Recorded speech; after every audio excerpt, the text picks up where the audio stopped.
하나님의 말씀 보겠습니다. 오늘 말씀은 창세기 17장 9절부터 14절까지 말씀입니다. 창세기 17장 9절부터 14절까지 말씀입니다.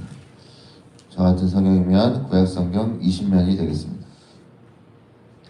여러분, 우리가 지금까지 이 창세기 말씀을 봤던 것을 간략하게 다시 한번 말씀드리면 이렇습니다. 홍수 이후에, 노아 홍수 이후에 인류는 이제 노아의 이 세 아들을 통해서 번성했습니다. 그리고 하나님 말씀에 불순종하던 이 사람들이 다시 죽고 난 이후에 더 이상 이제 죄악된 세상이 없을 거라고 생각했던 것인데, 하나님께 대적하거나 서로 갈등하는 무리가 없었을 것 같았습니다. 그러나 하나님의 말씀을 잘 듣고 순종하는 사람들만 남은 그 가운데서 다시 죄악이 자라나기 시작했던 것입니다. 사람의 본성이 이 악해서 구원받는 사람들 안에서 다시 죄악이 자라기 시작했습니다. 깨끗이 죄악을 청소하였는데 이 사람들 자들 가운데서 다시 죄악이 삭트기 시작했던 것이죠. 그 죄악의 원인이 무엇이냐? 통로되었던 그 말입니다. 그래서 하나님께서 이 사람들이 바벨탑을 건설할 그때에 하나님이 말을 흩으셨습니다.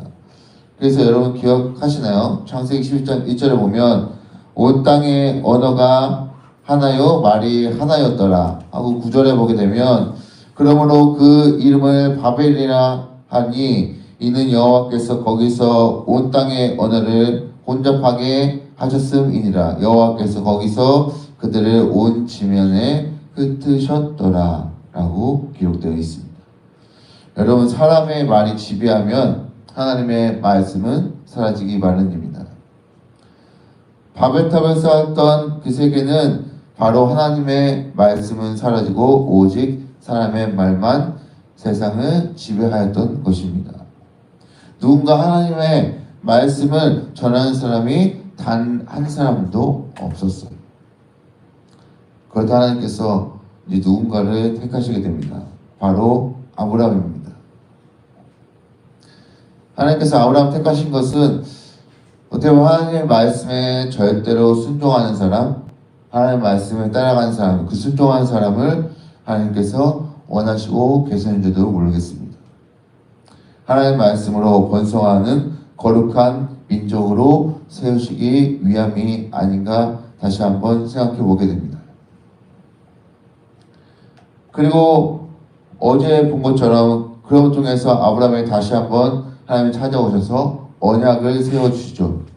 그리고 오늘 그 언약에 대해서 하나님이 어떻게 말씀해 주신지 한번 보도록 하겠습니다. 오늘 본문 통해서 하나님의 언약을 할례를 통해서 보여주십니다. 성경에서 말하는 할례는 이스라엘 백성을 하나님의 백성으로 구분짓기 위한 의식의 하나입니다. 그래서 이 태어난 지 8일이 된 이 남자의 이 성기 일부를 표피를 제거하는 것을 말합니다.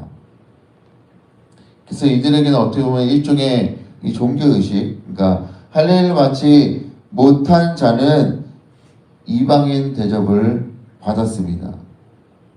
그러니까 이렇게 된 것은 이 종으로서의 어떤 삶을 끌고 하나님의 백성으로 삶을 살아가는 것을 의미합니다.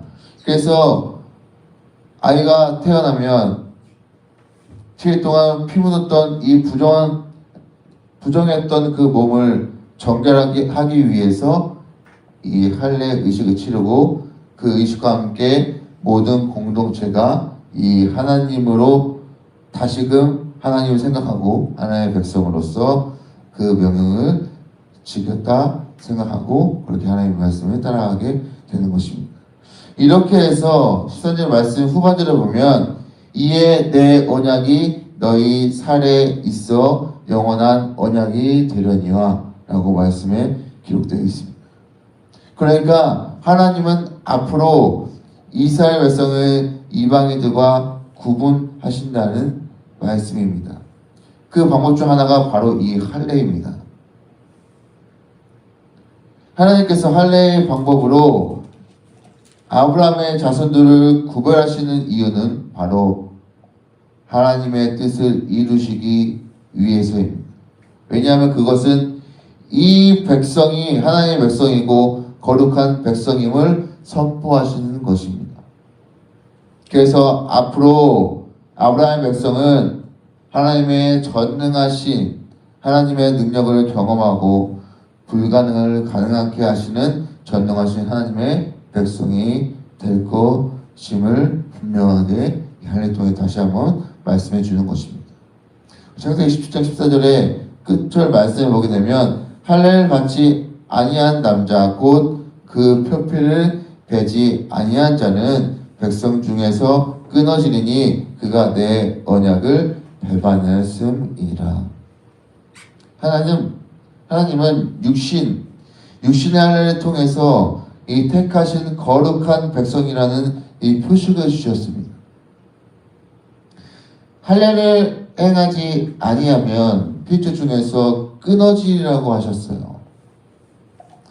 아브라함과 그 자손은 이 할례를 통해서 거룩하게 살라고 하시는 하나님의 이 명령과 그들을 지키시는 이 언약을 우리는 기억해야 합니다. 그러니까 그들은 할례를 통해서 이 거룩한 핏줄이 나야 한다는 사명을 갖고 그렇게 사명을 갖고 있는 것이죠. 하나님께서 이 이스라엘이 할례를 통해서 자신들이 하나님의 백성임을 잊지 말도록 하셨으니까 이 이스라엘은 이 할례를 통해서 내가 하나님의 백성임을 잊지 말고 거룩히 살도록 이 할례를 통해서 하나님 말씀해 주시는 것입니다.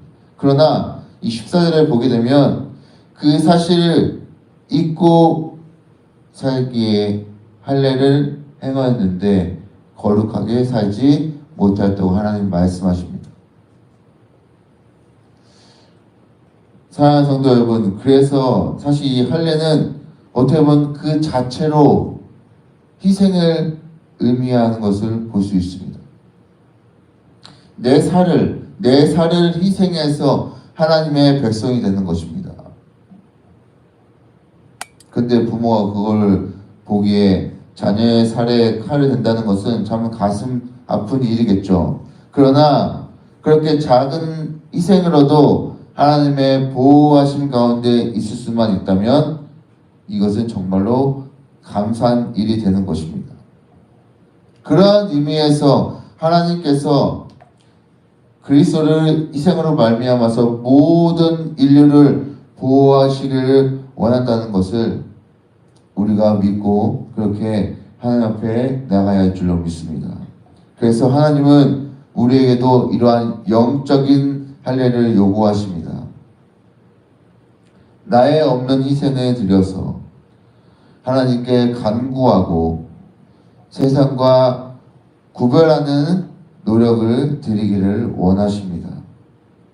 왜냐하면 14절에 할례를 받지 아니한 남자 곧 그 표피를 베지 아니하는 백성 중에서 끊어지리니 그가 내 언약을 배반하였음이라 라고 했기 때문입니다. 그러면 우리가 하나님을 믿는 자로서 우리가 신앙생활함에 있어서 내 중심을 하나님께 드리면서 내 조금의 신앙을 하나님께 이 영적인 할례를 드리는 우리 모두가 되었으면 좋겠습니다. 그래서 내가 진정한 하나님의 언약인 이 할례를 해가면서 살아가는 우리 모든 성도님들 되시기를 바랍니다.